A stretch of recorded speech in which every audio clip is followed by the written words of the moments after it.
प्रधानमंत्री नरेंद्र मोदी ने कहा है कि सरकार के कामकाज में राष्ट्रहित सर्वोपरि है। भारतीय जनता पार्टी के 42वें स्थापना दिवस पर कार्यकर्ताओं को संबोधित करते हुए श्री मोदी ने कहा कि देश के पास नीतियां, संकल्प और निर्णय लेने की क्षमता है। उन्होंने कहा कि आज सरकार केवल लक्ष्य निर्धारित ही नहीं करती बल्कि उसे हासिल भी करती है। उन्होंने कहा कि देश ने हाल ही में अब तक का सबसे अधिक 400 अरब डॉलर का माल निर्यात किया है। प्रधानमंत्री ने कहा कि 4 राज्यों में हाल ही में हुए चुनावों में भारतीय जनता पार्टी की डबल इंजन की सरकार सत्ता में लौटी है।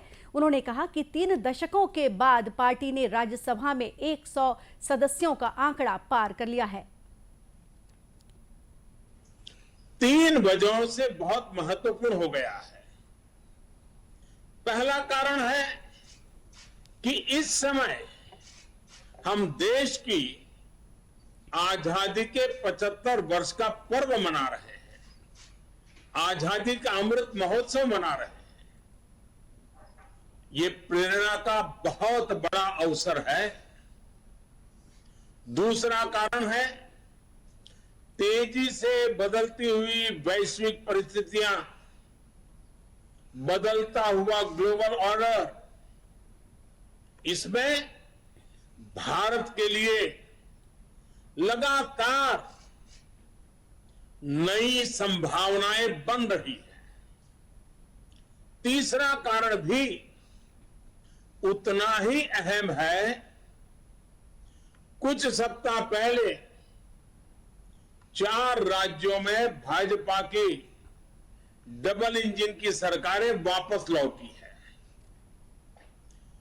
3 दशकों के बाद राज्यसभा में किसी पार्टी के सदस्यों की संख्या 100 तक पहुंची है। यानी वैश्विक दृष्टिकोण से देखें या राष्ट्रीय दृष्टिकोण से देखें, भाजपा का दायित्व, भाजपा के प्रत्येक कार्यकर्ता का दायित्व लगातार बढ़ रहा है।